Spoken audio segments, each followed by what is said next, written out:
네, 저희 가정의 둘째 아들은 분당에서 한 병원에서 출산을 했습니다. 그러다 보니까 저희 아들이 태어날 때 저와 아내는 너무 그 존재가 기뻤어요. 그리고 정신이 없는 그 순간에 이 병원에서 찬양을 틀어줬습니다. 곡은 이겁니다. 당신은 사랑받기 위해 태어난 사람, 당신의 삶 속에서 그 사랑받고 있지요. 정말 정신없는 그런 환경이었는데 이런 이 따뜻한 사랑받기 위해 태어났다라는 이러한 참 그 찬양이 얼마나 감동이 되었는지, 그리고 이 아이가 존재함으로 우리 가정에 얼마나 소중한 사람인지를 생각해 볼 수 있는 그런 시간이었습니다. 그런데 이제 아이가 자라다 보니까요, 세상의 기준은 다르더라고요. 세상은 남과 비교하고 또 자기만의 어떤 절대적인 기준을 가지고 우리 아이를 평가하고 있다라는 생각이 참 많이 들었습니다. 제가 우연히 어느 유튜브를 보다 보니까요, 이전에 이태원 클라스라는 이런 드라마가 있었습니다. 그 드라마의 주인공이 교도소에 갇혔는데, 교도소에서 그를 알던 한 사람이 이 주인공을 향해서 비하하는, 그의 꿈에 대해서도 이렇게 참 낮게 평가하는 이야기들을 했습니다. 그때 이 주인공이 이런 말을 했어요. 사진을 한번 보여주실래요? 내 가치를 내가 정하지 마. 나의 가치를 네가 도대체 뭔데 나의 가치를 설정할 수 있느냐라는 이런 반문이었어요. 여러분, 저는 이 주인공의 말이 굉장히 울림이 되었습니다. 왜 그렇습니까? 이 세상에는 참 고장난 저울이 많은 것 같아요. 고장난 저울로 또 우리가 사람의 가치를 평가하고 그렇게 비난하는 일들이 얼마나 많은지 모르겠습니다.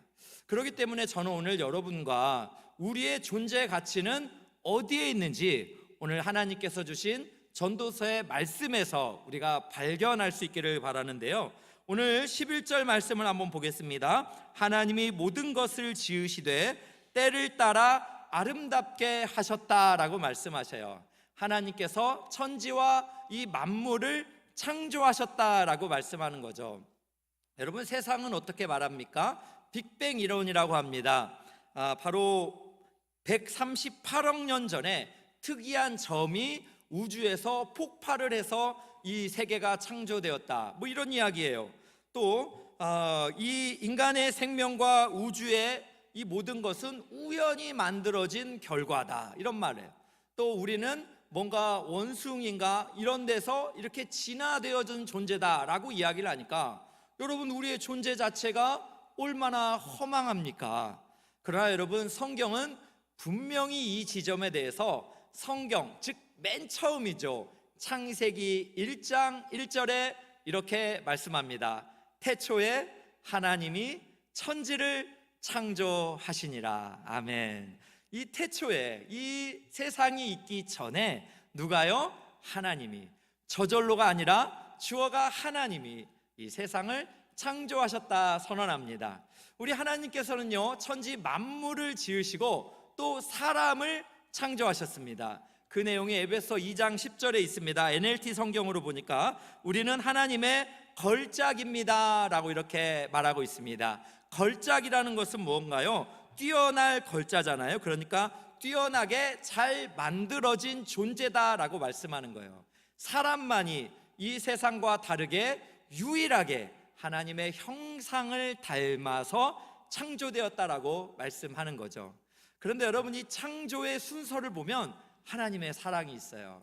왜냐하면 하나님은 천지 만물을 지었고 마지막에 사람을 창조했다는 거예요. 여러분, 우리가 이사를 갔을 때 이삿짐이 들어오지 않고 이사를 가면 어떤 일이 벌어집니까? 밥도 먹어야 되는데 밥솥이 없어요. 인터넷을 하는데 뭐 컴퓨터가 없어요. 또 여러분, 얼마나 불편한 일이 많습니까? 마찬가지로 하나님이 이 세상을 창조하실 때 인간 먼저 창조하지 않고 천지 만물, 동물, 또 하늘의 별과 달과 모든 것을 다 만드신 후에 사람을 마지막에 창조하셨다. 이 창조 기사에 하나님의 놀라운 사랑이 담겨져 있다라는 것이에요. 또 하나님은 우리를 걸작이다 말씀하시니 얼마나 감사합니까? 여러분, 1942년에 프랑스 파리에 길을 걷던 한 남자가 낡아빠진, 그래서 버려진 한 자전거를 발견하게 됩니다.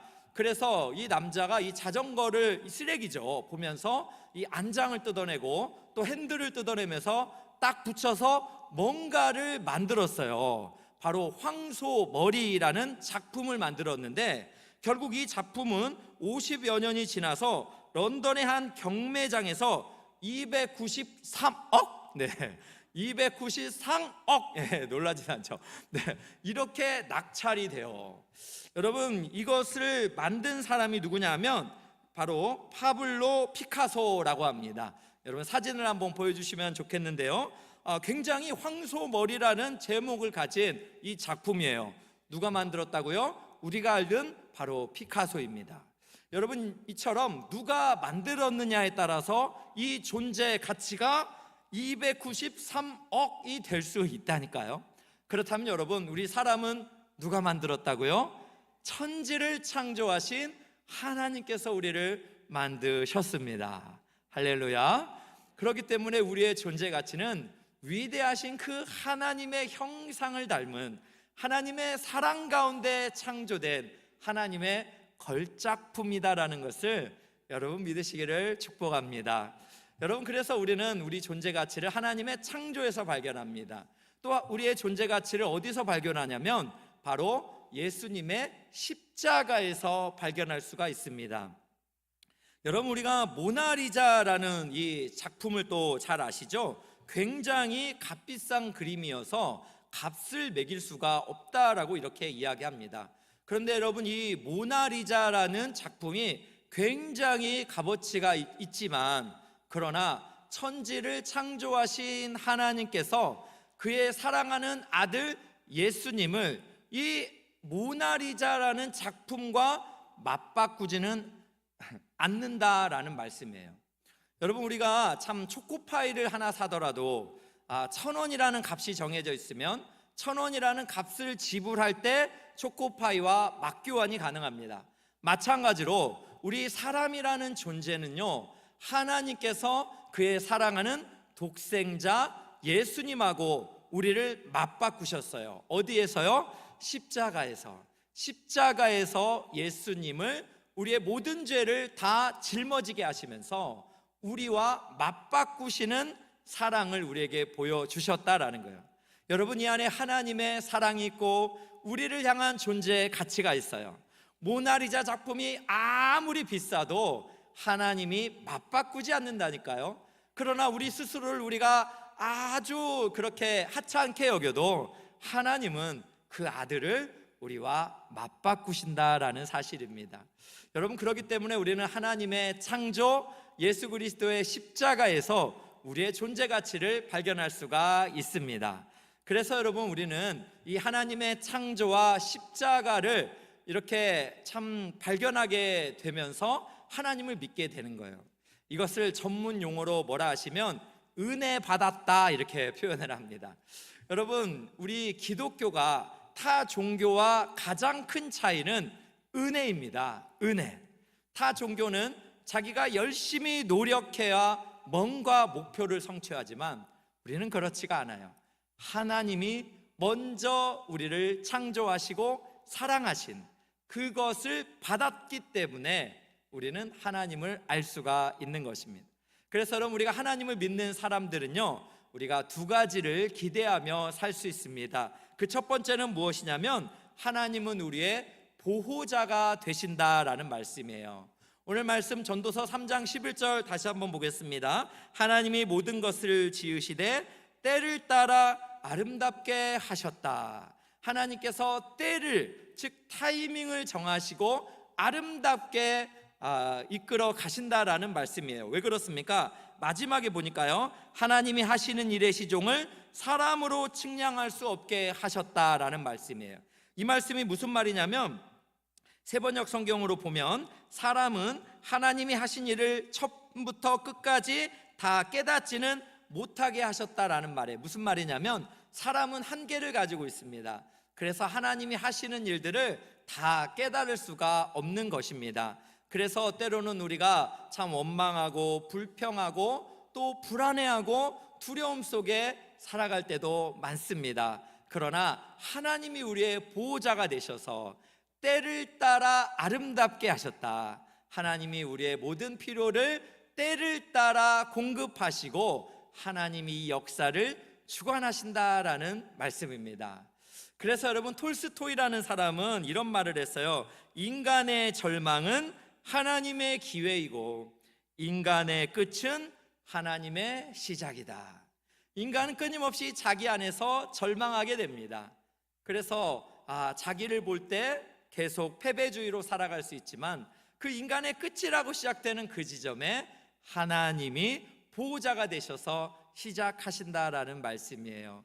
오늘 이곳에 오신 모든 분들도 보호자 되시는 하나님을 경험하시기를 축복합니다.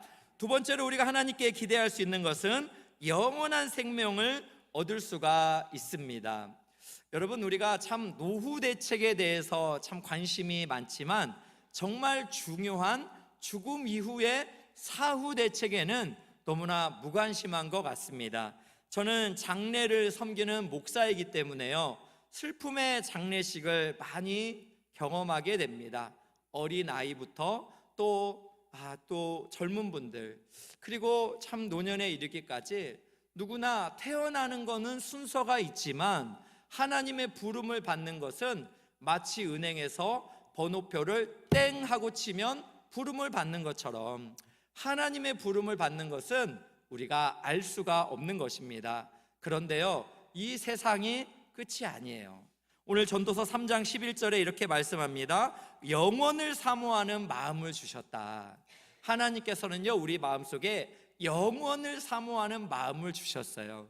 그렇다면 하나님이 영원을 사모하는 마음을 주시고 영원이라는 세계를 준비 안 하셨을까요? 그렇지가 않죠. 하나님은 영원이라는 세계를 준비하셨기 때문에 영원을 사모하는 마음도 우리에게 주신 것입니다. 그래서 우리가 영원이라는 세계를 경험하기 위해서는 요한복음 3장 16절에 이렇게 말씀합니다. 하나님이 세상을 이처럼 사랑하사 독생자, 바로 예수님이죠, 주셨으니 이는 그를 믿는 자마다 멸망하지 않고 영생을 얻게 하려 하심이라. 아멘. 하나님이 우리를 사랑하셔서 독생자와 맞바꾸시는 사랑을 주셔서 우리가 멸망하지 않고 영생을 얻을 수 있다라는 말씀입니다. 여러분, 오늘 우리가 새생명 축제로 함께 드리고 있습니다. 이 새생명 축제를 준비하면서 우리 성도님들과 얼마나 기도했는지 몰라요. 그러면서 제가 지난 주일에 참 소개했던 우리 집사님의 친정 어머님이 계십니다. 어머니께서 80여 세가 되셨는데요, 저는 우리 집사님을 만날 때부터 어머님의 이 영혼 구원이죠, 예수님을 믿기를 위해서 수년 전부터 같이 기도를 했어요. 그런데 추석 전쯤에 갑자기 어머님이 어깨를 다치시고 수술을 받게 되셨는데 우리 부목사님이 전화를 하셔서 이렇게 영접 기도라고 하죠. 어머님이 원래 불교를 40년을 믿었던 분인데 그날 하나님이 마음의 문을 여셔서 예수님을 구주로 영접하게 되었습니다. 그 기쁨의 소식을 가지고 또 이제 어머님이 수술을 받으셨는데 뇌경색도 오시고 너무 위험한 환경도 있었습니다. 그런데 잘 회복되셔서 지난주에 우리 사랑하는 목사님과 간사님과 함께 어머님의 병원을 찾아갔어요. 그리고 예수님에 대해 이야기하고 병상에서 세례를 이렇게 주고 돌아왔습니다. 그 사진을 준비했는데 한번 보여주시면 감사하겠습니다. 이렇게 참 세례를 주고 나오는데 우리 집사님이 그러는 거예요. 목사님, 살다 보니 정말 이런 일도 있네요. 여러분, 정말 이 가운데 엄청난 메시지가 담겨 있는 거예요. 정말 이런 일이 있을 수 있을까? 불교를 믿는 어머님이 진짜 예수님을 믿고 세례를 받을 수 있을까? 오랫동안 기도하며 인내하며 기다렸던 우리 집사님, 그러나 사랑하는 또 많은 동역자들의 기도를 통해서 예수님을 믿게 되고 세례를 이렇게 주고 올 수 있었던 것이 하나님의 은혜인 줄로 믿습니다. 오늘 말씀을 마치며 이곳에 오신 귀한 우리 모든 VIP 여러분, 하나님이 여러분을 사랑하시는 줄로 믿습니다. 여러분은 사랑받기 위해 태어나신 분이십니다. 하나님께서 창조하셨고 예수님의 십자가로 맞바꾸어 주신 존귀한 존재입니다. 그러므로 바라기는 이 하나님의 사랑을 여러분 신뢰하면서 이 땅에 혼자가 아니라 보호자 되시는 하나님과 함께하는 기적의 삶을 살아가시기를 축복합니다. 그리고 이 땅뿐만 아니라 죽음 이후에 영원한 삶까지도 얻으시기를 예수님의 이름으로 축원합니다.